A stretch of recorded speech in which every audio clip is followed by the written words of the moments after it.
அனைவருக்கும் வணக்கம். நம்ம இப்போ பாக்கியலட்சுமி சீரியலில் என்னெல்லாம் சுவாரஸ்யமான விஷயங்கள் நடக்குதுன்னு பார்க்கலாம் வாங்க. ஈஸ்வரி கோபி பேசணும்னு நினச்சி ஹாஸ்பிட்டலே ரொம்பவே மனசுடைஞ்சு போய் அழுதுகிட்டு உட்காந்துட்டு இருக்காங்க. அந்த டைமில் கோபி ஒரு பக்கம் அம்மாவை நம்ம ரொம்ப ஹர்ட் பண்ணி பேசிட்டுமே, ஒரு பக்கம் ராதிகாவுக்கும் சப்போர்ட் பண்ண முடியல, இன்னொரு பக்கம் அம்மா பக்கமும் நம்மளால் நிற்க முடியல அப்படிங்கிற வருத்தத்தோடு நம்ம கோபி மனசுடைஞ்சு போயிருக்காரு. அந்த டைமில் நம்ம எழிலும் பாக்கியாவும் ஈஸ்வரி பார்க்கறதுக்காக ஹாஸ்பிட்டல் வராங்க. ஹாஸ்பிட்டல் வந்ததுமே வரும்போது வழியில் ஈஸ்வரி உட்காந்து அழுதுட்டு இருக்கிறத பார்த்ததுமே, அத்தை என்னாச்சு, ஏன் இங்கே உட்காந்து அழுதுட்டு இருக்கீங்க? ஒன்று நம்ம வீட்டுக்கு வந்திருக்கணும், இல்லை அங்கேயாச்சும் இருந்திருக்கணும், எதுவுமே இல்லாமல் ஏன் அத்தை இப்படி அழுதுட்டு இருக்கீங்க அப்படின்னு சொல்லிட்டு நம்ம பாக்கியா கேட்க, உடனே இதை எல்லாத்தையும் நம்ம கோபி பார்க்குறாங்க. என்ன எல்லாருமா ஒன்று சேர்ந்து இங்கே நடக்கிற கஷ்டத்தை பார்த்து சந்தோஷப்படலான்னு வந்திருக்கீங்களா? நீங்கள் நினைக்கிற மாதிரி எதுவுமே நடக்காது.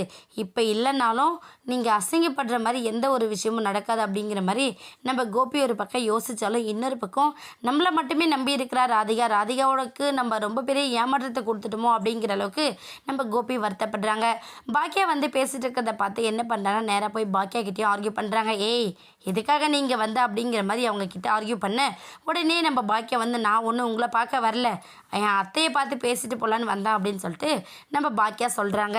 உடனே ஈஸ்வரி வந்து பாக்கியாவை நினச்சி ரொம்ப பெருமைப்படுறாங்க. பாக்கியா நீ எங்கேயோ இருக்க, ஆனாலும் நான் என்ன தப்பு பண்ணியிருப்பேன் ஏது பண்ணியிருப்பேன் உன்னால் கெஸ் பண்ண முடியுது. ஏன்னா ராதிகாவோட குழந்தை கலைஞ்சதுக்கு காரணம் நான் தான் அப்படின்னு சொல்லிட்டு அவங்க அம்மாவும் பிள்ளையும் சொல்கிறாங்க. எனக்கு அதெல்லாம் கூட பெரிய வருத்தமாக இல்லை, ஆனால் கோபியும் என்னை அப்படியே கேட்குறான், நான் தள்ளி தான் ராதிகாவோட குழந்தை கீழே அழிஞ்சிடுச்சு அப்படிங்கிற மாதிரி இவங்க ரெண்டு பேரும் சொல்கிறாங்க. எனக்கு ரொம்பவே மனசு கஷ்டமாக போயிடுச்சு பாக்கியா, நான் அந்த மாதிரி பண்ணக்கூடிய ஆளா? அதை ஏன் கோபி புரிஞ்சுக்காம என் மேலே பழி சொல்கிறானே எனக்கு தெரியல, எனக்கு ரொம்ப மனசெல்லாம் வலிக்குது அப்படின்னு சொல்லிட்டு நம்ம ஈஸ்வரி சொல்லிக்கிட்டு இருக்காங்க. இதை கேட்டதுமே, அத்தை நீங்கள் ஒன்றும் வருத்தப்படாதீங்க அத்தை, உங்கள் மேலே எந்த தப்பும் இருக்காதுன்னு எனக்கும் தெரியும், யாரோ சொல்கிறாங்கன்னு நீங்கள் வருத்தப்பட வேண்டிய அவசியம் இல்லை, இருங்க நான் போய் ராதிகாவை பார்த்து பேசிட்டு வரேன் அப்படின்னு சொல்லிட்டு நம்ம பாக்கியா கிளம்ப பார்க்க, உடனே ஈஸ்வரி வந்து இல்லை பாக்கியா நீ யாரையும் பார்க்க போகாத, நீ போனேன்னா தேவையில்லாத பிரச்சனை வரும் அப்படிங்கிற மாதிரி நம்ம ஈஸ்வரி பாக்கியாவை தடுக்கிறாங்க.